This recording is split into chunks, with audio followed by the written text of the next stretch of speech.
Hello my dear students, good evening to all of you. Welcome to Ankit sir online classes. कैसे हैं आप सभी? आशा है सभी अच्छे होंगे, काफ़ी अच्छे से अपनी तैयारी लेकर चल रहे होंगे। तो स्टूडेंट, जैसा सभी को पता है, डेली आप लोगों का प्रैक्टिस सेट रहता है जो कि आपका यूपीपीसीएल जेई के लिए यहाँ पर रीजनिंग का प्रैक्टिस सेट जो है हम लोग यहाँ पर करते हैं। ठीक है, तो स्टूडेंट्स यहाँ पर सभी को बहुत ध्यान से समझना है। जैसे कि देखिए, आप लोगों के सामने यहाँ पर पहला क्वेश्चन है। तो क्वेश्चन यहाँ पर जितने भी आप लोगों के चल रहे हैं, ये सब प्रीवियस ईयर में आए हुए क्वेश्चन है, एक्सपेक्टेड क्वेश्चन है, इंपॉर्टेंट क्वेश्चन आप लोगों के चल रहे हैं।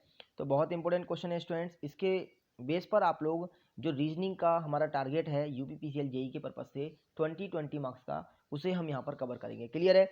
चलिए भाई स्टार्ट करते हैं इसी के साथ अपने क्वेश्चन को। तो आज का पहला क्वेश्चन आपके सामने, और साथ ही साथ एक चीज़ और स्टूडेंट्स, जितने भी क्वेश्चन आप कर रहे हैं उसे सेल्फ अटेम्प्ट करने की कोशिश किया करें। यानी कि मैं यहाँ पर क्वेश्चन आपको लगातार करा रहा हूँ, ठीक है, लेकिन आप लोग मुझसे पहले और उसका आंसर करने की कोशिश किया करें, जिससे कि पता चलेगा आप लोगों को कि आप लोग कितनी स्पीड से क्वेश्चन को कवर कर पा रहे हैं। ठीक है, और साथ ही साथ जो उसकी पीडीएफ प्रोवाइड कर रहा हूँ, उसे भी आप सेल्फ प्रैक्टिस के तौर पर दोबारा से उसे सॉल्व करें।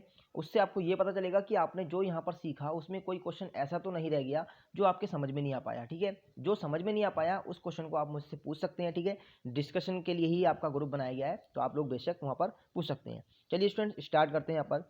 तो आज का फर्स्ट क्वेश्चन क्या दे रखा है यहाँ पर? तो आपका मिसिंग नंबर का क्वेश्चन है। यहाँ पर एक आपको मिसिंग नंबर दिखाई दे रहा होगा, तो यहाँ पर कौन सा नंबर फिल करके हम इसे कंप्लीट कर सकते हैं? तो देखिए, बिल्कुल यहाँ पर देखेंगे, सबसे पहले दिखा है 2, 4, 6 और 26। यानी कि हम इसे रो और कॉलम के अकॉर्डिंग इसे क्वेश्चन को ऐसे ही सॉल्व होता है, या तो रो के अकॉर्डिंग होगा या कॉलम के अकॉर्डिंग। तो स्टूडेंट्स, हमें अधिकतर जो है ना 90% केस क्या होता है, मैं आपको पहले भी बता चुका हूँ। 90% केस में हमारा जो बड़ा नंबर होता है, लार्ज नंबर, उसे हमें लेकर आना होता है। तो यहाँ पर देखेंगे तो ये भाई सभी को आपको दिख रहा है। ये देखिए, यहाँ पर ये 26 बड़ा नंबर दे रखा है, यहाँ पर 35 दे रखा है, और यहाँ पर 23 दे रखा है। इसका मतलब इसे हम रो के अकॉर्डिंग करेंगे, ना कि कॉलम के अकॉर्डिंग। तो स्टूडेंट्स, रो के अकॉर्डिंग करना शुरू करते हैं। कैसे करेंगे देखिए ध्यान से। यहाँ दे रखा है 2, 4, 6। तो कैसे इसे हम ला सकते हैं 26 को? तो यहाँ पर देखा जाए तो भी इनकी सबकी मल्टीप्लिकेशन करेंगे ना, तो कितना हो रहा है? ज़्यादा हो रहा है। देखिए यहाँ पर 6 चौक 24, ये तो हो रहा है। 24 और 2 कितना होता है? 26, बिल्कुल बन रहा है। क्या हमारा आगे ही बन रहा है? तो भाई 5 दिया 15। लेकिन 5 दिया 15 ऐसे क्यों करेंगे? क्योंकि हम तो जिस अकॉर्डिंग हमने मल्टीपल किया था वैसे ही करेंगे। यानी 3 एकम 3, और 3 और 5 कितना होता है? 8 होता है। यानी कि ये नहीं बन रहा। तो भाई जब ये लॉजिक नहीं लग रहा, तो लॉजिक ऐसा लगाना चाहिए जो कि सभी में हमारा बिल्कुल यहाँ पर कंडीशन फॉलो करेगा। तो देखिए आगे देखते हैं क्या करना है। तो यहाँ दे रखा है 2, तो इसका मतलब पहले कर लेते हैं हम 2 का स्क्वायर, फिर कर लेते हैं प्लस करके 4 का स्क्वायर। क्लियर है स्टूडेंट्स? 2 का स्क्वायर कितना हो गया आपका? 4 हो गया। 4 का स्क्वायर कितना हो गया आपका? 16 हो गया, प्लस 16। ठीक है, टोटल कितना हो गया? 20 हो गया। अब स्टूडेंट सीधे सीधे अब जो तीसरा नंबर है उसका स्क्वायर ना करके डायरेक्ट प्लस कर देते हैं, प्लस का 6। तो कितना बन रहा है? 26। भाई यही तो लाना है हमें। क्लियर है ना? ऐसे देखते हैं आगे भी काम करेगा नहीं करेगा। तो यहाँ पर देखते हैं 5 का स्क्वायर, तो 5 का स्क्वायर सीधे सीधे कर देता हूँ। 25 प्लस 3 का स्क्वायर कितना हो गया? 9। तो स्टूडेंट टोटल मिलाकर कितना हो गया आपका? 34। और प्लस जब 1 कर देंगे तो कितना बनेगा? 35 बन रहा है। तो यही तो हमें बनाना था। क्लियर है? तो सेम यहाँ पर भी यही होगा। तो भाई 2 का स्क्वायर करेंगे 4, प्लस 3 का स्क्वायर करेंगे 9। 2 और 9 कितना हो गया? 13। तो कितना ऐड कर देंगे? प्लस का 10 ऐड कर देंगे, तो हमारा 30 यानी 23 बन जाएगा। तो कौन सा ऑप्शन बन रहा है? ऑप्शन नंबर 4 यहाँ पर आपका बिल्कुल करेक्ट आंसर हो जाएगा। क्लियर है भाई? समझ में आ गया सभी को? जिसके समझ में नहीं आया हो कोई भी क्वेश्चन, तो आप तुरंत यहाँ पर कमेंट्स करेंगे और बताएंगे कि सर ये क्वेश्चन समझ नहीं आया, तो उस क्वेश्चन को मैं दोबारा समझाने की कोशिश करूंगा। क्लियर है? चलिए आगे बढ़ते हैं अपने नेक्स्ट क्वेश्चन पर। तो ये देखिए स्टूडेंट, नेक्स्ट क्वेश्चन आपका क्या दे रखा है? यहाँ पर दे रखा है 6 खेल हैं भाई, 6 खेल यानी गेम दे रखे हैं, 6 गेम्स। तो यहाँ पर को एक के ऊपर एक रखा गया है। तो यहाँ पर स्टूडेंट्स उनका नाम देखिए क्या क्या दे रखा है। ऊनो सांप सीढ़ी के ठीक ऊपर है, यानी ऊनो नाम का एक गेम है, वो सांप सीढ़ी के ऊपर है। तो भाई यहाँ पर हम शॉर्ट में लिख देते हैं, यानी मैंने सांप के लिए स्नैक लिख दिया और ऊनो के लिए यू लिख दिया, यानी ऊनो जो है वो ऊपर है सांप सीढ़ी के। क्लियर है? यहाँ पर कहा गया है मोनोपाली, लूडो तथा शतरंज के मध्य में है। यानी कि मोनोपाली जो एक गेम है, एम से लिख देंगे उसे, वो लूडो और शतरंज के बीच में है। तो यहाँ पर स्टूडेंट्स यहाँ लिख देते हैं भाई, मोनोपाली एक गेम है, वो लूडो के और शतरंज के, यानी शतरंज के लिए हमने एस टी लिख दिया, इसके बीच में है क्या है? मोनोपाली। क्लियर है? अब देखिए यहाँ पर इनके लिए, बाकी के लिए कंडीशन देखते हैं कौन सी फॉलो हो रही है। यहाँ कहा गया है आगे कैरम ऊनो तथा लूडो के मध्य में है। कैरम किसके, ऊनो तथा लूडो के मध्य में। तो भाई ऊनो हमारा ऊपर है, तो इसका मतलब क्या होगा, कैरम क्या है, ऊनो और लूडो के मध्य में। तो लूडो ऊपर होगा तब यहाँ पर क्या बनेगा, हमारा कैरम बन जाएगा। और यही तो बनाना है, क्लियर है ना।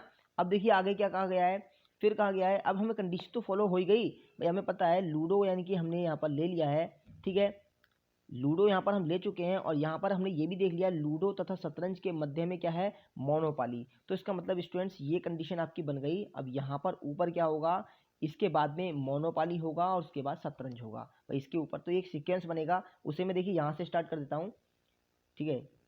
शतरंज, शतरंज के बाद देखेंगे तो मोनोपाली, मोनोपाली के बाद लूडो, लूडो के बाद कैरम, और कैरम के बाद स्टूडेंट्स ऊनो, और ऊनो के बाद में आपका कौन सा रह गया है, सांप सीढ़ी। तो इस सांप सीढ़ी मैंने ऐसे बना दिया, क्लियर है। अब पूछा क्या गया है, यहाँ पूछा गया है कि कैरम तथा मोनोपाली के बीच में कौन सा गेम है। तो भाई कैरम तो हमारा ये रहा, मोनोपाली ये रहा, इसके बीच में कौन सा गेम है, तो लूडो दे रखा है। तो हमारा ऑप्शन नंबर 4 करेक्ट आंसर हो जाएगा, क्लियर है। समझ में आ गया भाई सभी के, जिसके समझ में नहीं आया हो वो तुरंत पूछेगा, क्लियर है। चलिए आगे बढ़ते हैं, नेक्स्ट क्वेश्चन देखिए।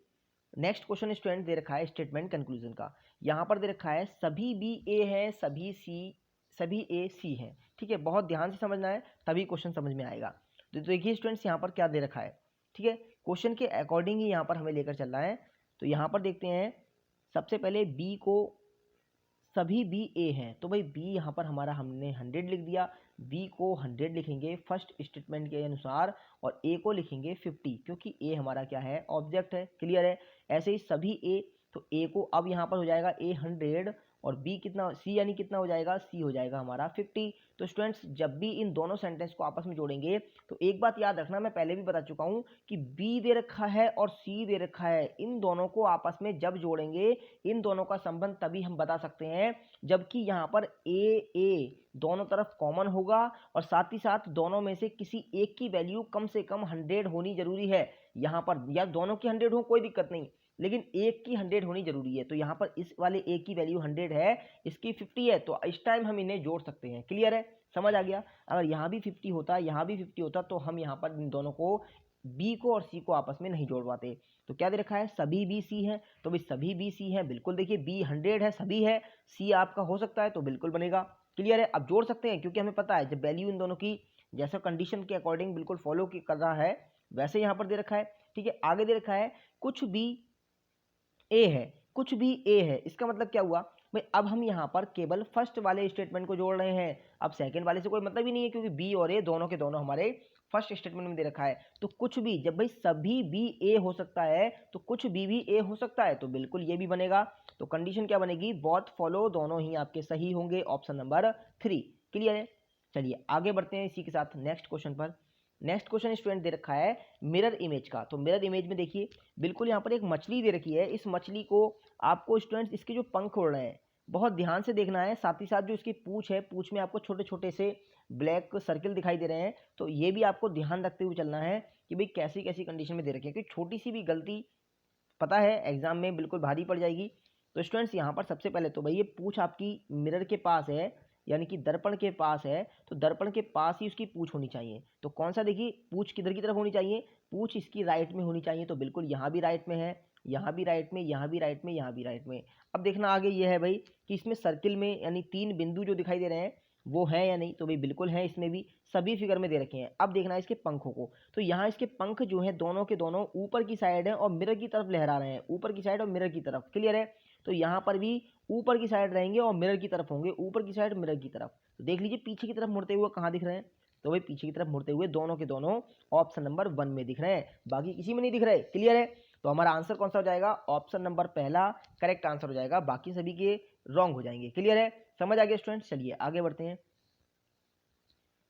आगे देखिए नेक्स्ट क्वेश्चन आपका क्या दे रखा है, यहाँ दे रखा है how many triangles are there in the given figure, ठीक है। यहाँ पर दी गई आकृति में टोटल कितने त्रिभुज हैं ये आपको बताना है। तो भाई त्रिभुज काउंट करना, देखिए मैंने सभी को आपको पहले भी ट्रिक बता चुका हूँ कैसे कैसे काउंट करते हैं, ठीक है। और जैसे नहीं पता तो उसे देखिए दोबारा से फिर से बता देंगे, चिंता ना करें। तो यहाँ पर देखिए कैसे स्टूडेंट्स, अगर आपका एक ट्रेंगल ऐसे दे रखा है तो समझ लीजिए वो एक बना रहा है, ठीक है। उसे बीच में से अगर काट दिया जाए एक भाग में, तो एक ये वाला दूसरा, और इन दोनों को ऐड कर दीजिए तो बनेगा कितना, 3। तो ऐसे ये 3 त्रिभुज बनाता है, क्यों, 2 तो अलग अलग हो गए और एक ही पूरा हो गया, इसलिए 3 बनाता है। तो ऐसे ही देखेंगे तो 3 यहाँ से बनेंगे भाई, 3 ही यहाँ से बनेंगे, 3 ही यहाँ से बनेंगे और 3 ही यहाँ से बनेंगे। तो टोटल कितने हो गए, 3 चौके 12। ठीक है, 12 त्रिभुज तो ये हो गए।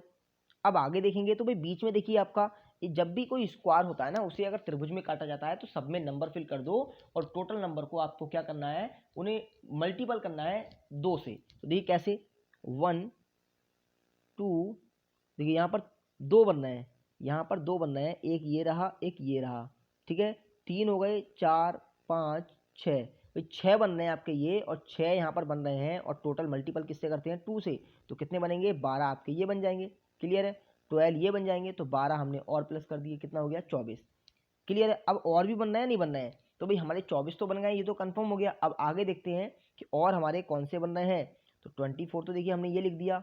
अब बाकी देखेंगे तो स्टूडेंट्स इस वाले त्रिभुज को हमने कहाँ काउंट किया था, भाई ये त्रिभुज जो बन रहा है ऊपर का, इस त्रिभुज को हमने काउंट थोड़ी किया है अभी। क्लियर है, एक तो ये रहा, जस्ट इसका अपोजिट एक नीचे की तरफ हो गया, ऐसे ही इसके सामने की तरफ ये बनेगा एक, और एक दूसरा ये बनेगा। ठीक है, तो 4 कितने बनने हैं, 4 ये बनना है, तो प्लस के 4 ये ऐड कर देंगे तो बनेगा 28। 28 is the correct answer, option number दूसरा। क्लियर हो गया, चलिए आगे बढ़ते हैं अपने नेक्स्ट क्वेश्चन की तरफ। तो ये रहा स्टूडेंट्स आपका नेक्स्ट क्वेश्चन। नेक्स्ट क्वेश्चन देखिए क्या दे रखा है, दे रखा है निम्न चित्र में संस्थाएं उन परीक्षाओं में फेल छात्रों को दर्शाती है, कुल छात्र संख्या 500 है, यानी कुल जो विद्यार्थी हैं वो कितने हैं, 500। भाई कुल 500 विद्यार्थी हैं, उनमें से जो फेल हुए हैं ना, उन्हें यहाँ पर दर्शाया जा रहा है भाई हिंदी और इंग्लिश में, यानी कि हिंदी इंग्लिश में दर्शाए जा रहे हैं कितने, 10 विद्यार्थी ऐसे हैं जो हिंदी इंग्लिश में फेल हो गए, 12 विद्यार्थी ऐसे हैं जो अंग्रेजी और मैथ में फेल हो गए, 12 विद्यार्थी ये हैंगे जो हिंदी और गणित में फेल हो गए। क्लियर है, तो स्टूडेंट्स यहाँ पर जो सब्जेक्ट में फेल वाले जो विद्यार्थी हैं वो दर्शाए जा रहे हैं। तो अब यहाँ पर कहा गया है कि उन छात्रों को बताना है, उनका प्रतिशत बताना है कि, यानी कि उन छात्रों की संख्या जो न्यूनतम 2 परीक्षाओं में फेल हुए हैं। तो भी हमें पता है यहाँ परसेंटेज निकालना होगा कैसे, देखिए पहले तो संख्या निकालेंगे। संख्या कैसे निकालेंगे, हमें पता है 12 छात्र तो ये हैं जो 2 संख्याओं में, 2 सब्जेक्ट में फेल हुए हैं, कम से कम 2 में फेल हुए होने चाहिए, ज़्यादा से कोई मतलब वो नहीं है, लिमिट नहीं है, 3 में हो 4 में हो, जितनी सब्जेक्ट दे रखी है चाहे सब में फेल हो उससे कोई फर्क नहीं पड़ रहा, लेकिन कम से कम 2 में फेल तो होने चाहिए। तो देखिए 12 तो ये हो गए सबसे पहले, प्लस फिर नीचे देखिए 12 ये दे रखे हैं, तो भाई 12 ये वाले हो गए, प्लस ठीक है 10 ये दे रखे हैं 10, तो 10 ये हो गए, और साथ ही साथ स्टूडेंट्स अभी और देखा जाए तो बीच में जो 5 दे रखे हैं वो तीनों में फेल है। तो भाई मैंने क्या बताया, कम से कम 2 में होना चाहिए, ज़्यादा चाहे कितने में ही फेल हो। तो ये भी हम ऐड करेंगे तो कितना बनेगा, टोटल टोटल बन जाएगा आपका 39। अब 39 निकालना है आपको, कितने विद्यार्थी हैं, 500 स्टूडेंट हैं, भाई 500 विद्यार्थी हैं, इसका प्रतिशत में कन्वर्ट कर देंगे इंटू 100 करके, और इंटू 100 करेंगे तो कितना आएगा, इसे जब सॉल्व करेंगे तो 7.8% आपका आंसर हो जाएगा। 7.8%, यानी कि ऑप्शन नंबर दूसरा करेक्ट आंसर हो जाएगा। भाई क्वेश्चन मजेदार था नहीं था, बिल्कुल मजेदार था, है ना। चलिए स्टूडेंट्स, वेन डायग्राम का क्वेश्चन है, एक बार ध्यान रखना, ये वेन डायग्राम का क्वेश्चन है। ठीक है, जिस दिन इसके टॉपिक वाइज भी मैं आपके लोगों के लेकर चलता हूँ, टॉपिक भी मैं आप लोगों को कराना शुरू कर रहा हूँ, तो टॉपिक्स में आपके सभी के सभी टॉपिक जब कराऊंगा, जिसमें वेन डायग्राम भी जब भी कराया जाएगा, तो उसमें संबंधित जितने क्वेश्चन बनते हैं आपके सभी टाइप के क्वेश्चन लिए जाएंगे, ताकि आपको अंदाजा। तो चलते हैं स्टूडेंट्स अपने अगले नेक्स्ट क्वेश्चन पर। तो ये रहा देखिए हमारा नेक्स्ट क्वेश्चन। नेक्स्ट क्वेश्चन देखिए क्या दे रखा है, ये भी वेन डायग्राम का क्वेश्चन है और बहुत ही इंटरेस्टिंग क्वेश्चन है। क्या दे रखा है, यहाँ दे रखा है स्टूडेंट्स, यानी कि रिलेशनशिप पता किया गया है फीमेल मदर्स और डॉक्टर्स के बीच में।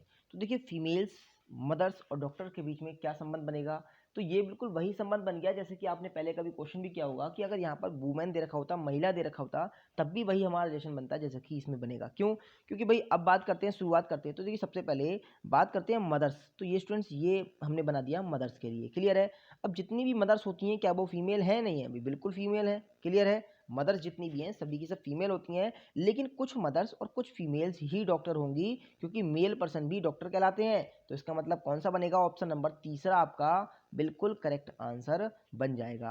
क्लियर है, समझ आ गया। चलिए आगे बढ़ते हैं इसी के साथ अपने नेक्स्ट क्वेश्चन पर। तो ये देखिए स्टूडेंट्स आपका नेक्स्ट क्वेश्चन क्या दे रखा है, यहाँ दे रखा है नेक्स्ट क्वेश्चन, 4 मित्र हैं, ठीक है, ए बी सी डी, एक कॉफी शॉप में बैठे हैं। तो यहाँ पर कहा गया है ए व बी आमने सामने बैठे हैं। तो भाई हमने क्या किया, ए यहाँ बैठा है, ठीक है, ए इधर बैठा है, तो हमने बी को उसके सामने इधर बैठा दिया। क्लियर है, अब यहाँ पर कहा गया है डी क्या है, ए के बगल में बैठा हुआ नहीं है भाई। बगल का मतलब क्या हो गया, मतलब या तो इसके इस साइड में बैठा हुआ नहीं है, इसके इस साइड में बैठा हुआ नहीं है, बगल में किसी भी साइड में बैठा हुआ नहीं है, ठीक है। लेकिन वह ऐसी जगह बैठा है किंतु वह ए के चेहरे के भावों को स्पष्ट रूप से देख सकता है। तो भाई ये कहाँ बैठ सकता है, तो अंदाजा लगाएंगे तो स्टूडेंट्स ये बिल्कुल इस जगह बैठ जाएगा ना, डी। अगर डी यहाँ पर बैठ जाएगा तो ये इसे अच्छी तरीके से देखता रहेगा कि भाई ए क्या कर रहा है, इसके चेहरे के भावों को देखता रहेगा। क्लियर है। अब कहा गया है बी जो है वो सी से बात कर रहा है और उसके सामने बैठा है, तो भाई बी के सामने सी बैठा है, यानी कि यहाँ पर बी के सामने सी बैठा है ऐसे करके। क्लियर है। तो अब पूछा गया है कि यहाँ पर वो व्यक्ति बताने हैं जो साथ बैठे हैं। साथ साथ कौन कौन बैठे हैं, तो साथ में स्टूडेंट्स ए और सी बैठे हुए हैं। कौन है, ए और सी। तो कौन सा ऑप्शन बनेगा, ऑप्शन नंबर फर्स्ट हमारा करेक्ट आंसर बन जाएगा। क्लियर है। चलिए आगे बढ़ते हैं नेक्स्ट क्वेश्चन पर। तो ये देखिए आपका नेक्स्ट क्वेश्चन क्या दे रखा है। नेक्स्ट क्वेश्चन देखिए यहाँ पर दिया है रमन कक्षा 10 का विद्यार्थी है, ठीक है, कक्षा 10th में है। तो भाई हमने क्या किया, यहाँ पर इससे कोई फर्क नहीं पड़ रहा, इससे यानी कक्षा 10th जो है ये केवल आपको एकदम सिर्फ एक दर्शाने के लिए दिया गया है कि कक्षा 10th का विद्यार्थी है, बाकी इससे कक्षा 10 का इसका कोई रोल नहीं है। आगे देखते हैं क्या कहा गया है। वह अपनी कक्षा में ऊपर से 16वें स्थान पर है, यानी कि हमने क्या किया भाई, लेफ्ट राइट मान लो या फिर अप डाउन टॉप बॉटम कुछ भी मान सकते हो, ठीक है। आपको तो बस इतना याद रखना है कि जब भी हम कभी क्वेश्चन करेंगे ये वाला, तो इसका एक फार्मूला क्या बनता है वो मैं आपको पहले ही बता चुका हूँ, ठीक है। तो यहाँ पर देखिए तरीका हमारा वही रहने वाला है। पूछा गया है कि 49वें स्थान पर, ठीक है, नीचे से 49वें स्थान पर और ऊपर से 16वें स्थान पर। तो क्या पूछा है, कुल विद्यार्थियों की संख्या। जब भी टोटल निकालने के लिए कहता है ना, तो हमेशा हमारा फार्मूला क्या बनता है, left plus right -1। Left plus right -1 हमारा फार्मूला बनता है। तो देखिए यहाँ पर लेफ्ट और राइट को ऐड करेंगे, यानी 16 और 49 यहाँ पर ऐड करेंगे और उसके बाद क्या करना है, -1। तो हमारा ये हो जाएगा 16 + 49। इसे हम चाहें तो टॉप बॉटम भी लिख सकते हैं। जब यहाँ पे ऊपर और नीचे से लिखा हुआ है ना, तो अप डाउन भी लिख सकते हैं, टॉप बॉटम भी लिख सकते हैं। तो स्टूडेंट्स ये बनेगा हमारा 65, ठीक है, 65 बनेगा और माइनस कितना करना है, 1। तो 64 इज द करेक्ट आंसर। 64 हमारा ऑप्शन बन जाएगा फर्स्ट वाला। क्लियर हुआ। चलिए आगे बढ़ते हैं इसी के साथ नेक्स्ट क्वेश्चन पर। तो ये रहा देखिए एक और नेक्स्ट क्वेश्चन। तो स्टूडेंट्स ये दे रखा है आपका मिसिंग नंबर का क्वेश्चन। तो बीच में आपको एक मिसिंग नंबर दिख रहा होगा, देखिए ध्यान से देखिए, बीच में आपको एक मिसिंग नंबर दिख रहा होगा और बताना है इस मिसिंग नंबर में कि यहाँ पर कौन सा नंबर फिल करके आप इस क्वेश्चन को सॉल्व कर सकते हैं। तो देखिए पैटर्न आपको समझ में आना चाहिए, भाई तरीका क्या होता है, कैसे कैसे क्वेश्चन को करते हैं। देखिए बिल्कुल यहाँ पर देखते हैं क्या दे रखा है हमारा, बीच में 9 दे रखा है। जब भी आपको कोई सर्किल के आकार का हो, स्टार टाइप से दे रखा हो और बीच में नंबर दिया हो, आप तो बस ये समझ लीजिए चारों तरफ नंबर हो, बीच में नंबर दे रखा हो, तो चारों तरफ के नंबर से बीच का नंबर लाना होता है। यही लॉजिक होता है। अब लॉजिक देखिए, ये आपको देखना है, ठीक है, ये आपको देखना है कि आप यहाँ पर क्या क्या अप्लाई कर सकते हैं। तो भाई ये भी मैं आपको बता चुका हूँ कि मल्टीप्लीकेशन है, ऐड है, सब्ट्रैक्शन है, ठीक है, और डिवीजन है, साथ ही साथ आपका स्क्वायर है, क्यूब है, या फिर प्राइम नंबर है। इससे ज़्यादा और कोई लॉजिक ही नहीं होता भाई, यही तो होता है लॉट फिर कर, सब यही होता है, ठीक है। तो यहाँ पर देखिए क्या हो सकता है, तो इसे देखिए ध्यान से देखना है। सबसे पहले स्टूडेंट्स हमें तो 9 लेकर आना है, तो तरीका यहाँ पर ये बन सकता है। देखिए 4 और 2 को अगर यहाँ पर देखा जाए तो हम क्या कर सकते हैं, 4 × 2 क्या कर सकते हैं, ध्यान से समझना है। 4 × 2 करेंगे, ब्रैकेट में बंद कर लो, प्लस लगा लो, ठीक है। आगे दे रखा है 7, तो 7 × 1 कर लो भाई, इसे अलग से कर लो, 7 × 1, 7 × 1, ठीक है, ये अलग से बन गया। फिर प्लस लगा देंगे और जो नंबर हमारा अकेला रह गया है, अभी 3 यहाँ पर एक अकेला रह गया है, तो 3 को ऐसे ही लिख लीजिए। तो ये देखिए हमारा बन गया बिल्कुल। अब देखते हैं यहाँ पर कितना आता है। तो इसे दिया, इसे सॉल्व किया, 4 दूनी 8 प्लस 7 एकम 7 प्लस 3, भाई टोटल इसे ऐड करेंगे तो बन जाएगा 18। और 18 को आपको क्या करना है, इसे भी इसे अलग अलग तोड़ देना है, 1 + 8 करके तोड़ देना है, तो बन जाएगा 9। तो बस यही तो बनाना है। क्लियर है, यही तो आना है। तो स्टूडेंट्स यहाँ पर हम सभी को चेक कर लेंगे सेम ऐसे ही। यहाँ देखेंगे 3 × 3 कितना होता है, 9, ऐसे ही 5 × 2 कितना होता है, 10, ठीक है, यानी 9 और 10 कितना हो गया, 19, 19 और 4 कितना होता है आपका 23, और 23 को देखेंगे 2 और 3 5, तो भाई ये भी हमारा 5 बनना है, नहीं बन रहा है बिल्कुल। तो यहाँ पर भी ऐसे ही बनाएंगे। तो 9 × 6 कितना होता है, तो स्टूडेंट 9 × 6 = 54, तो हमने लिख दिया 54। क्लियर है। अब देखिए आगे फिर दे रखा है 2 × 3 = 6, प्लस का 6 कर लिया और प्लस कर लेंगे क्या, 4, ऐसे ही लिख कर लेंगे, ठीक है। तो कितना बनेगा, 54 और 6 हो गया 60 और 4 64, तो भाई 64 बन रहा है। तो 64 को भी कैसे लिखना है, 6 + 4, तो कितना होगा इक्वल 10। तो 10 हमारा option number third correct answer बन जाएगा। क्लियर हुआ। आगे बढ़ते हैं स्टूडेंट सबसे नेक्स्ट क्वेश्चन पर।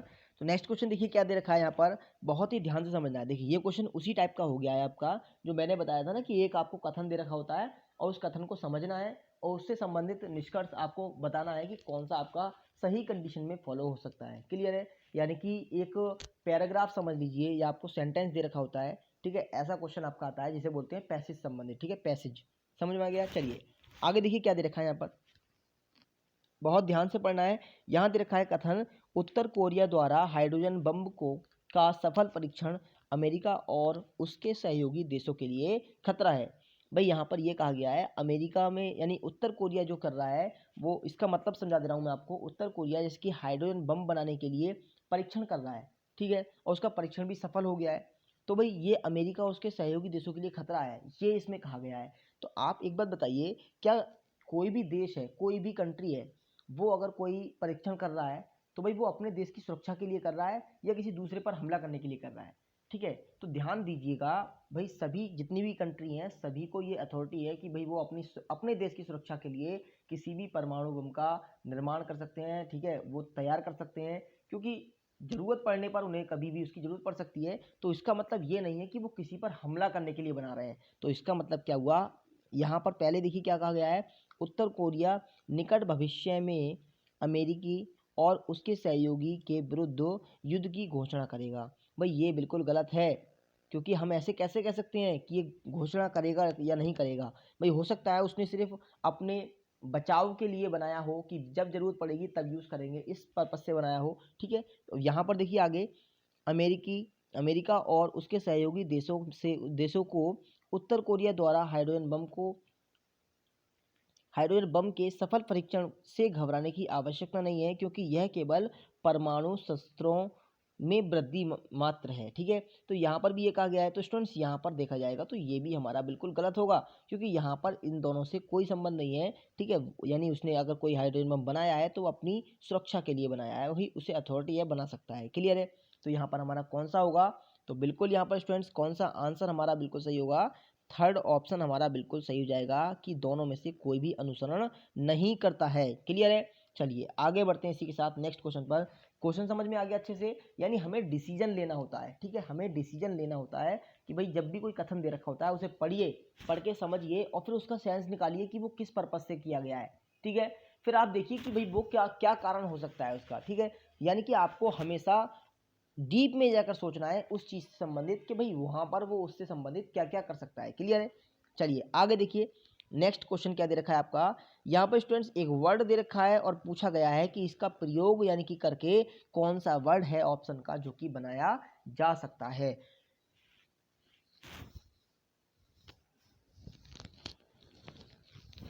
तो स्टूडेंट बिल्कुल यहाँ पर देखते हैं कौन सा वर्ड है। तो यहाँ पर अगर ऑप्शन नंबर सेकंड को देखा जाए BLUE, तो BLUE ये वाला जो वर्ड है सभी लेटर्स इसमें उपस्थित हैं, तो यहाँ पर ये वाला जो वर्ड है हमारा इससे संबंधित बनाया जा सकता है। क्लियर है। तो समझ आ गया कौन सा होगा, सेकंड ऑप्शन हमारा बिल्कुल करेक्ट आंसर हो जाएगा। चलिए आगे बढ़ते हैं इसी के साथ नेक्स्ट क्वेश्चन पर। नेक्स्ट क्वेश्चन देखिए स्टूडेंट्स क्या दे रखा है, इफ स्ट्रीज, ठीक है, इज कोडेड एज आर स्ट्रीज, तो यानी कि ये किसी कोड लैंग्वेज में लिख रखा है। भाई उसने कैसे लिख रखा है, इसे एक बार लिख कर दिखा देता हूँ, आपके तुरंत समझ में आ जाएगा। STREES, ठीक है, इसे कोड लैंग्वेज में क्या लिख रखा है, RTRESS, यही तो लिख रखा है। तो भाई ये वाला तो देखिए बिल्कुल सेम है, अरे ये पार्ट तो बिल्कुल सेम है नहीं है। बस एस हमारा कितने पर होता है, 19 पर, और आर होता है 18 पर, यानी कितना किया गया है, -1। भाई -1 किया गया है। क्लियर है ना, समझ आ गया, -1 किया गया है। तो सेम ऐसे ही यहाँ पर क्या दे रखा है, PULSE, तो P में क्या करेंगे, -1 कर देंगे, तो P में -1 करेंगे तो कितना हो जाएगा आपका O बन जाएगा, और बाकी जो लास्ट में दे रखा है क्या, ULSE,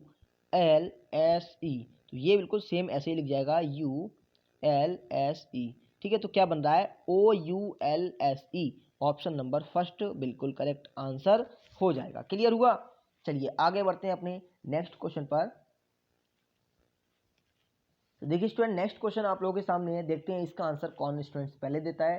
क्वेश्चन बहुत छोटा सा लग रहा है, बहुत हल्का सा लग रहा है, लेकिन करने के लिए देखिए लॉजिक जब तक नहीं पता होगा किसी भी क्वेश्चन का, तब तक वो हमें भारी ही लगेगा, ठीक है। और जब पता चल जाएगा तो वो खुद में खुद ईजी हो जाता है।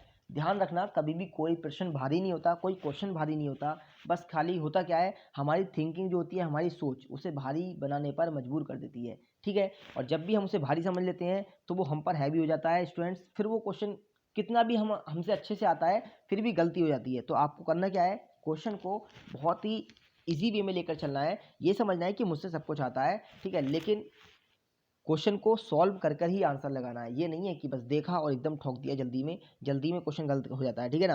तो देखिए यहाँ पर क्या दे रखा है, ए बी। तो ए हमने देखा कितने पर होता है अल्फ़ाबेट्स में, 1 पर, और बी कितने पर होता है, 2 पर। तो देखिए हम अल्फ़ाबेट्स के अकॉर्डिंग ही इस क्वेश्चन को करेंगे। इसमें क्या हो रहा है, मल्टीप्लिकेशन 2, क्लियर है। सामने देखेंगे बी और डी, तो भाई बी कितने पर होता है, बी होता है इसका 2 पर और डी होता है 4 पर, यानी कि कितना, इंटू 2, क्लियर है। तो सेम ऐसे ही सी और एफ दे रखा है, तो सी कितने पर, 3 पर, एफ होता है 6 पर, क्लियर है। तो स्टूडेंट्स यहाँ पर भी देखेंगे तो क्या बनेगा, बिल्कुल इसी के प्रकार से देखिए इंटू 2 बन रहा है। तो सेम हमें देखना है ये पैटर्न कौन सा होगा, तो हमारा ऑप्शन नंबर 3 देखेंगे तो F6 पर, L12 पर, और कितना हो रहा है भाई, गुणा 2 से की जा रही है, तो कौन सा बन गया, ऑप्शन नंबर तीसरा करेक्ट आंसर बन जाएगा, क्लियर है, समझ आ गया भाई, बहुत बढ़िया सभी को। चलिए आगे बढ़ते हैं। सभी स्टूडेंट्स को साथ साथ कमेंट करके ये भी बताना है क्वेश्चन कैसे लगे भाई, सेशन आपका कैसा लग रहा है, मज़ेदार सेशन होगा, ठीक है। अब देखिए स्टूडेंट्स, आगे क्या दे रखा है, कोकोनट ऑयल, यानी कि नारियल दे रखा है तेल के साथ, ठीक है। तो हमें पता होना चाहिए कि नारियल का तेल के साथ में क्या संबंध है, ठीक है। तो यहाँ पर ध्यान से देखिए भाई, नारियल जो होता है, नारियल के अंदर तेल निकलता है, तो ऐसे ही फल के अंदर क्या निकलता है, फल के अंदर जूस निकलता है, रस निकलता है। क्लियर हुआ नहीं हुआ, बहुत बढ़िया, देखिए बिल्कुल सभी को समझ आ गया। चलिए आगे बढ़ते हैं अपने नेक्स्ट क्वेश्चन पर। तो ये रहा स्टूडेंट नेक्स्ट क्वेश्चन, और साथ ही साथ एक चीज़ और बता देता हूँ, कल की क्लास में जो आपका होमवर्क का क्वेश्चन मैंने दिया था, अब उस यानी कि जब भी मैं होमवर्क का क्वेश्चन आपको दूंगा तो नेक्स्ट क्लास में उसे सॉल्व जरूर कराया करूंगा, ठीक है। मुझे लगता है क्योंकि कुछ स्टूडेंट्स के आंसर आते हैं, कुछ के आंसर नहीं आते, और शायद हो सकता है वो झिझक करते हो कि पूछेंगे तो सबको लगेगा कि इनसे नहीं आया, ठीक है। तो ऐसी देखिए कोई बात नहीं है, जब नहीं आता है तो आप बेशक पूछ सकते हैं, लेकिन अब मैं यहाँ पर डेली आपका जो प्रीवियस यानी क्लास का आपका क्वेश्चन होगा, वो होमवर्क का जो होमवर्क का क्वेश्चन होगा उसे नेक्स्ट क्लास में आपके कराया करूंगा, ठीक है। जैसे कि आज की क्लास में भी आपका वो क्वेश्चन मैंने ले रखा है, ठीक है।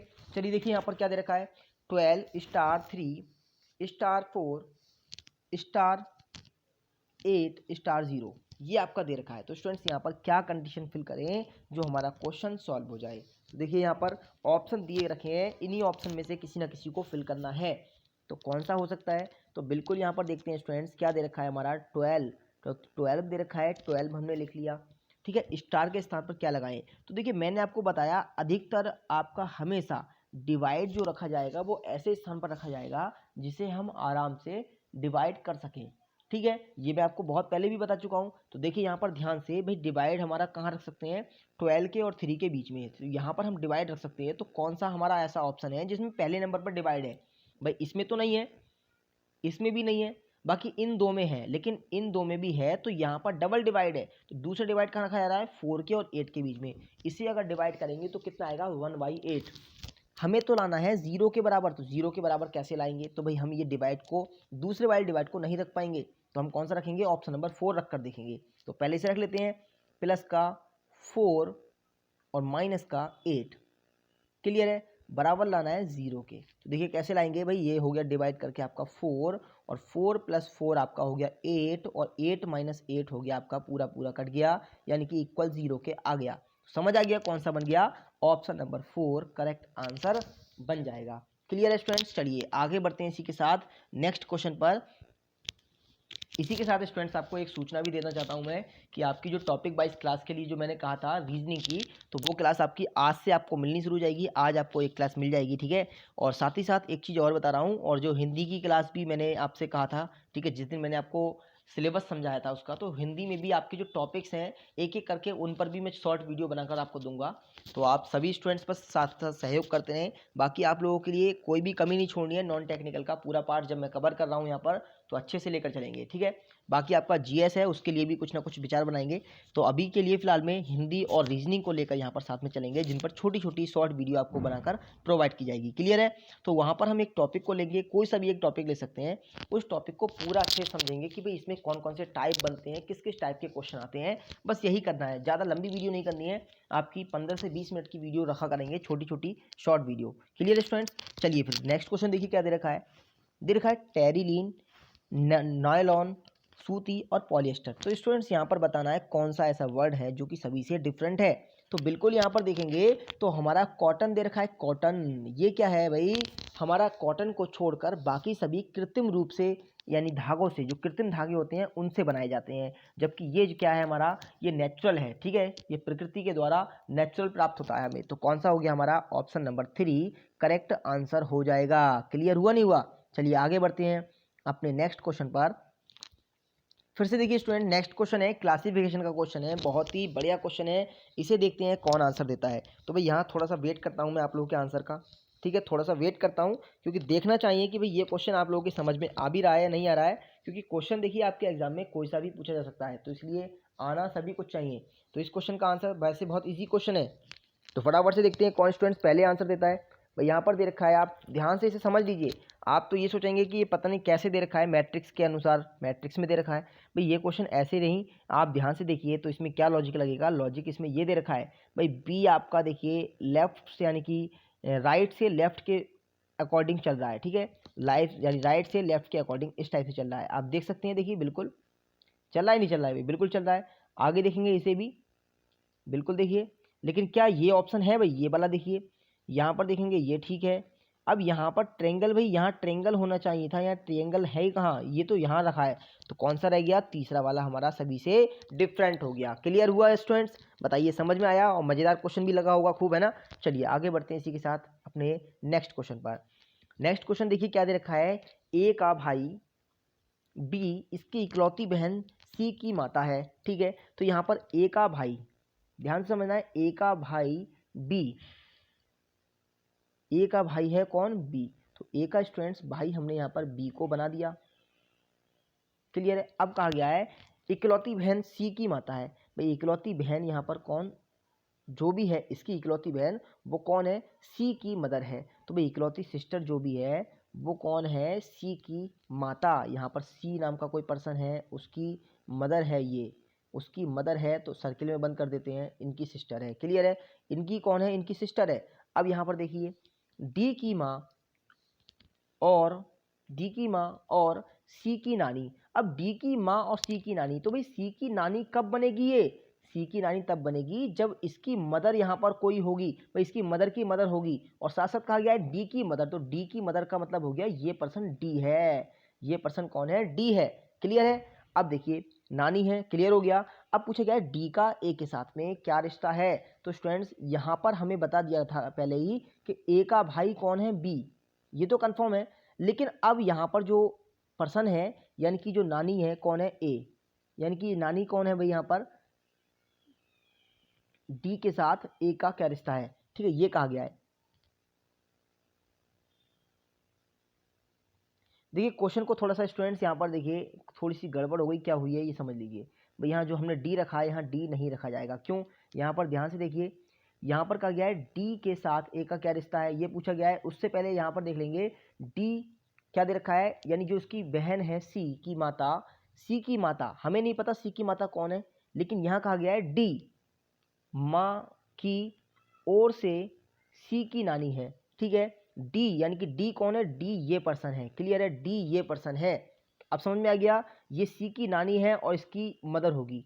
क्लियर है? अब यहाँ पर देखिए, अब चलते हैं स्टूडेंट्स आगे। पूछा गया है डी का ए के साथ क्या रिश्ता है। तो स्टूडेंट्स ये मदर है, तो ये इसकी भी मदर होगी, इसकी भी मदर होगी, ये तो कंफर्म है ये मदर है। लेकिन अब ए का रिश्ता क्या है डी के साथ में? तो या तो ये पुत्र होगा या पुत्री होगी, दो संबंध बन सकते हैं। तो यहाँ पर देखेंगे भाई पुत्र का संबंध है या पुत्री का संबंध।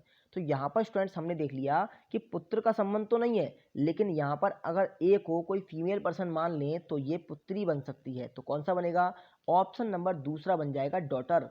क्लियर है? अब बताइए समझ आया नहीं आया? ऑप्शन नंबर दूसरा डॉटर जो है वो बिल्कुल करेक्ट आंसर हो जाएगा। चलिए आगे बढ़ते हैं स्टूडेंट्स। क्वेश्चन समझ में आ गया होगा ये, और नहीं समझ में आया हो तो आप बताएंगे, इसे मैं दोबारा से आपको फिर से कराऊंगा। फिलहाल तो समझ में आ गया होगा। चलिए आगे बढ़ते हैं। आगे देखिए डायरेक्शन का क्वेश्चन है, क्या दे रखा है।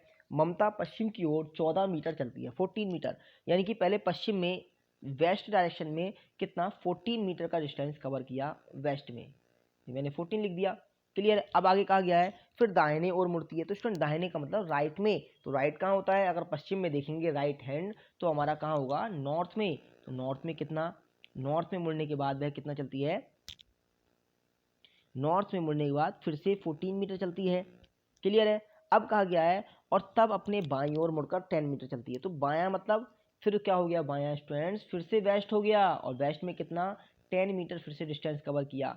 और फिर क्या कहा गया है, फिर से बाएं मुड़ेगी, तो फिर से बाएं का मतलब हो गया साउथ, साउथ में कितना 14 मीटर चलती है। तो भाई नॉर्थ से साउथ जो है आपस में कट गया। ठीक है। अब 14 और 10 ये दोनों के दोनों वेस्ट डायरेक्शन में है, तो कितना हो गया 24 मीटर। करेक्ट आंसर हो जाएगा ऑप्शन नंबर 3। क्लियर है, समझ आ गया नहीं आ गया। चलिए आगे नेक्स्ट क्वेश्चन पर चलते हैं। नेक्स्ट क्वेश्चन देखिए स्टूडेंट, सीरीज का क्वेश्चन आ गया, बहुत ही बढ़िया क्वेश्चन है सीरीज का, पॉइंट्स में दे रखा है, तो पॉइंट्स में देखकर भी डरना नहीं है, इसे समझ लीजिए कैसे। देखिए 0.2, क्लियर है, यानी कि हम कहेंगे कि 2 से पहले यानी कोई जीरो नहीं है, हम कहेंगे कि यहाँ पर जो 2 दे रखा है उस 2 के अकॉर्डिंग अगर आगे चलें तो 2 दूनी 4, 2 तिया 6, और यहाँ पर आगे क्या बनेगा 2 चौके 8, तो भाई बिल्कुल 8 बन जाएगा। क्लियर है, ये तो कंफर्म हो गया। लेकिन अब देखना यह है कि यहाँ पर 8 तो हमारा 8 से पहले 2 जीरो दे रखे हैं और 8 से पहले 3 जीरो भी दे रखे हैं, तो कौन सा हो सकता है। तो यहाँ पर देखेंगे 2 से पहले एक भी जीरो नहीं है, फिर उसके बाद देखेंगे 4 से पहले एक जीरो है, 6 से पहले 2 जीरो हैं, तो अब 8 से पहले 3 जीरो बनेंगे, भाई 3 जीरो बनेंगे तभी हमारा आंसर बनेगा, पॉइंट्स यहाँ लगेगा और जीरो ऐसे बनेगा, तो कौन सा बन गया, तीसरा हमारा बिल्कुल करेक्ट आंसर हो जाएगा। क्लियर हुआ। चलिए आगे बढ़ते हैं अपने नेक्स्ट क्वेश्चन पर। तो नेक्स्ट क्वेश्चन देखिए क्या दे रखा है, ये दे रखा है स्टूडेंट्स 5, 11, 17, 25, 33 और 43, तो बताना है आगे देखिए यहाँ क्वेश्चन मार्क दे रखा है, इसके स्थान पर कौन सा वर्ड यहाँ पर आएगा।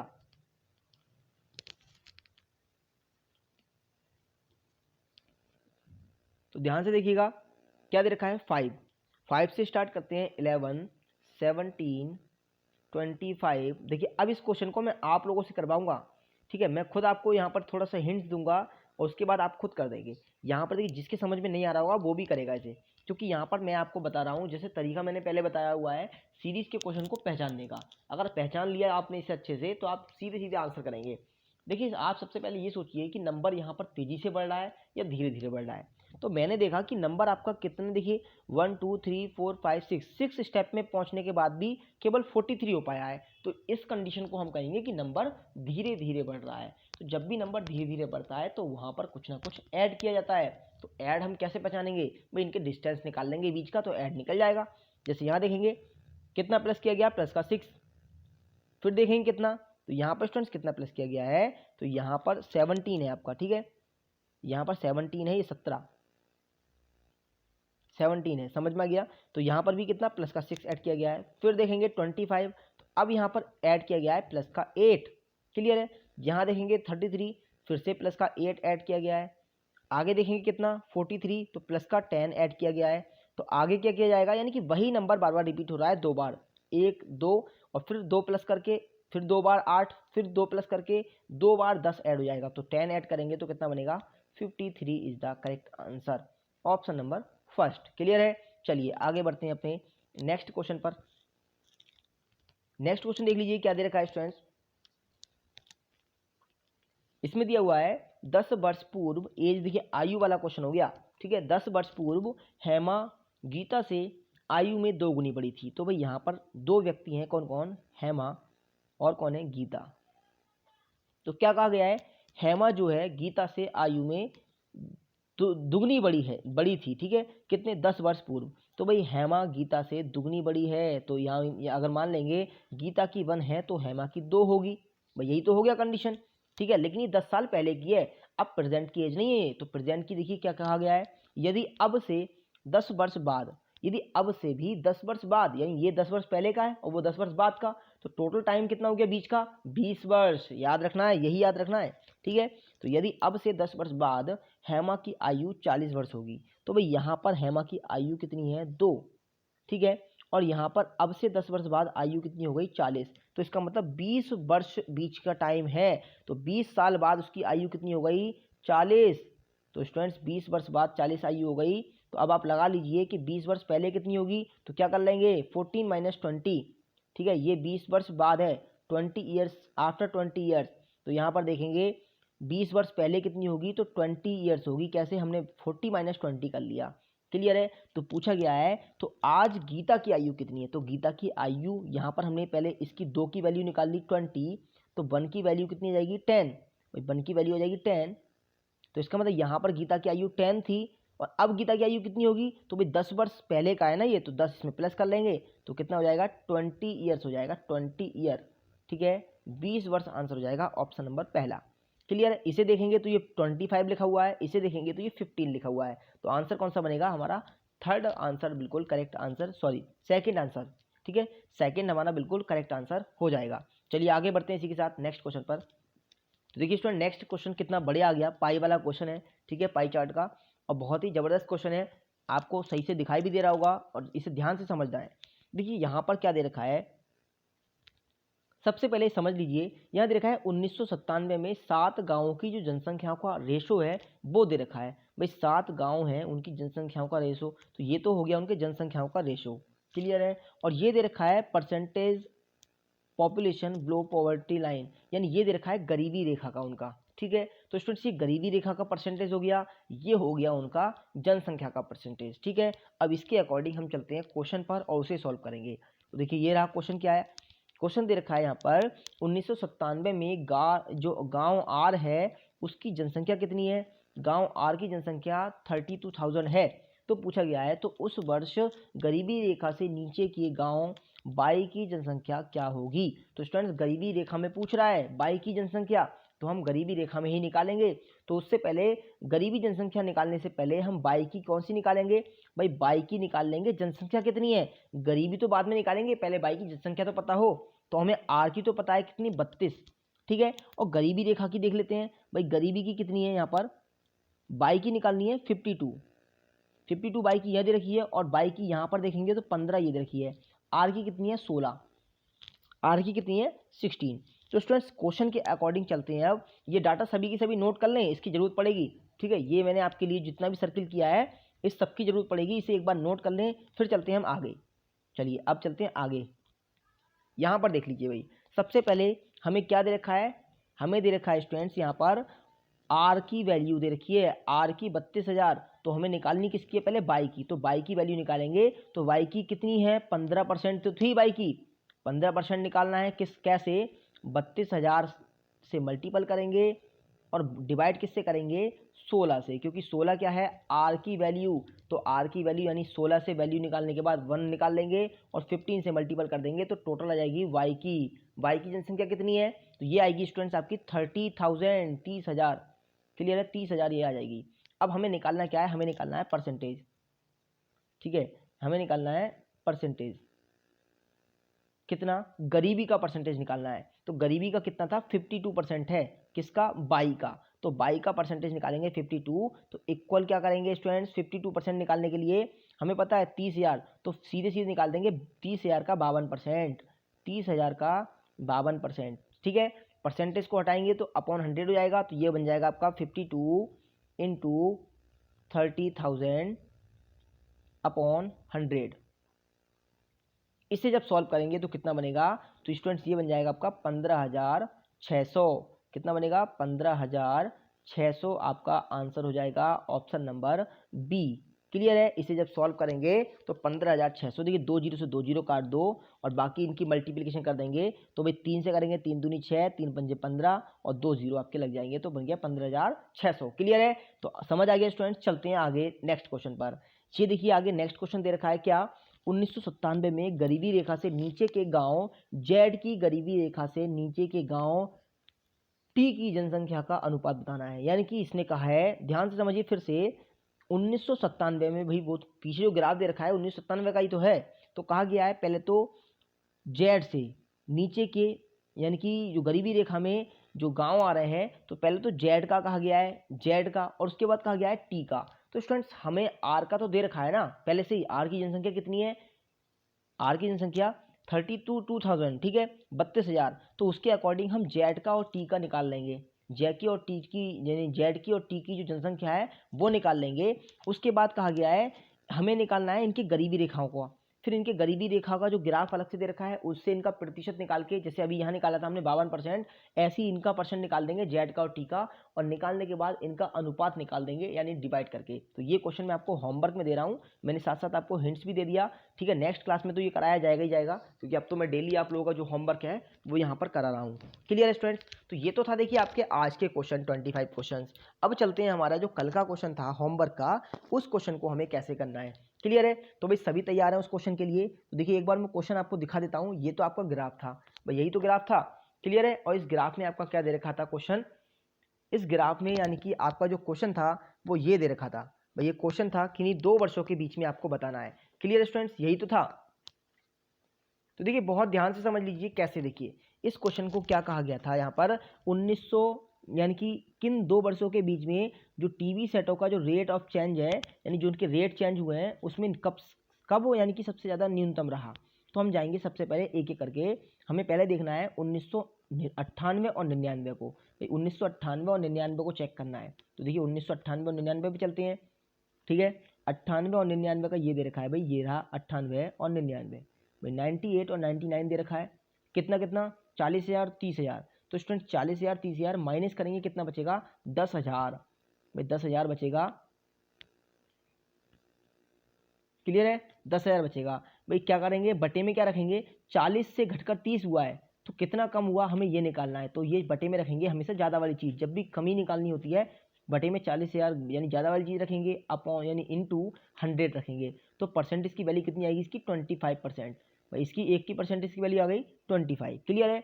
अब ऐसे ही निकालना है हमें नेक्स्ट ईयर कौन सा था हमारा, नेक्स्ट था 99 यानी 1999 से 2000 में। तो 1999 से 2000 में चलेंगे तो भी 99 2000 आपका ये रहा। क्लियर है? तो यहाँ पर 30,000 से कितना हुआ है, 25,000 यानी 5,000 की कमी हुई है, 5,000 की कमी हुई है, गुणा 100 परसेंटेज में बदलने के लिए 100 कर दिया। क्लियर है? और अपॉन में क्या करेंगे, जो ज़्यादा वाली चीज़ है, ज़्यादा वाली यानी कि 30,000 यहाँ रखेंगे, 30,000 यहाँ पर रख देंगे। तो इसे जब सॉल्व करेंगे तो कितना आ जाएगा, तो स्टूडेंट्स यहाँ पर बनेगा 16.67% बन जाएगा। ठीक है, 16.67% हमारा ये आ जाएगा सॉल्व कर। तो ऐसे ही हमें 2000 और 2001 का भी निकालना है। अब इन 2000 और 2001 का निकाल देंगे कैसे, 25 में से 18 जाएंगे, कितने 7 बचेंगे, 7,000 अपॉन यानी 25,000 यानी, और गुणा कर देंगे किससे, 100 से। यही तो निकालते हैं, और निकाल कर आएगा 28%, ये आएगा हमारा 28% आ जाएगा। क्लियर है? और लास्ट में हमारा एक ऑप्शन और रह गया क्या, 2001 से 2002 में। तो यहाँ पर स्टूडेंट्स इसका जो आएगा, इसका भी 2001 से 2002 में देख लेंगे, ये रहा भाई। यहाँ पर कमी ना होकर वृद्धि हो रही है, तो वृद्धि हो रही है तो इसे तो छोड़ दो भाई, इसे तो आप बिल्कुल छोड़ दो। जब वृद्धि हो रही है तो आप लास्ट वाले को तो मत निकालो, नहीं निकालना है। अब हमें निकालना क्या था, तीनों के निकालना था। एक का 25% आ गया भाई, एक का कितना आ गया, एक का आ गया 25%, एक का आ गया 67 यानी 16.67, एक का आ गया 28। तो सबसे कम कौन सा है, सबसे कम बैठा हमारा 16.67 भाई, यही तो का सबसे कम बैठा। तो ये किसके समय के अंतराल था, ये था 1999 और 2000 के बीच का। तो हमारा यही तो आंसर है भाई, यही तो हमें आंसर लाना था, 1999 और 2000 बिल्कुल करेक्ट आंसर हो जाएगा, ऑप्शन नंबर दूसरा। क्लियर है स्टूडेंट्स? तो ये थे आज के आपके टोटल 25 क्वेश्चंस। तो कैसे लगे क्वेश्चन सभी को कमेंट्स में जरूर बताना है, साथ ही साथ क्लास को ज़्यादा से ज़्यादा शेयर करना है, ठीक है, यानी वीडियो को लाइक भी करना है आप लोगों को, और चैनल को सब्सक्राइब करना है। जो भी नए विद्यार्थी जुड़ेंगे और जितने भी विद्यार्थी हैं, जितने भी स्टूडेंट्स हैं, सभी वीडियो को सभी जगह पर शेयर करेंगे अपने सभी ग्रुप में, ठीक है। और डेली आपको क्लास में बने रहना है, डेली आपको कुछ ना कुछ नया सीखने के लिए मिलेगा स्टूडेंट्स। तो बाकी आपकी और जो क्लासेज हैं, जैसे मैंने बताया था आपको, एक तो रीजनिंग के आपका यानी कि जो टॉपिक वाइज क्लास है, शॉर्ट वीडियो वो स्टार्ट करने जा रहे हैं, ठीक है। साथ ही साथ आपकी हिंदी की भी शॉर्ट वीडियो कुछ टॉपिक से संबंधित वो भी आपकी स्टार्ट करने जा रहे हैं। तो बहुत ही इंपॉर्टेंट क्लास रहेगी आप लोगों की, तो बने रहना है सभी को क्लास में। तो स्टूडेंट्स चलते हैं फिर अपने, मिलते हैं नेक्स्ट क्लास में। तब तक के लिए सभी को thank you so much, bye bye and take care. सभी खुश रहिए, साथ साथ दूसरों को भी खुश रखिए। Thank you.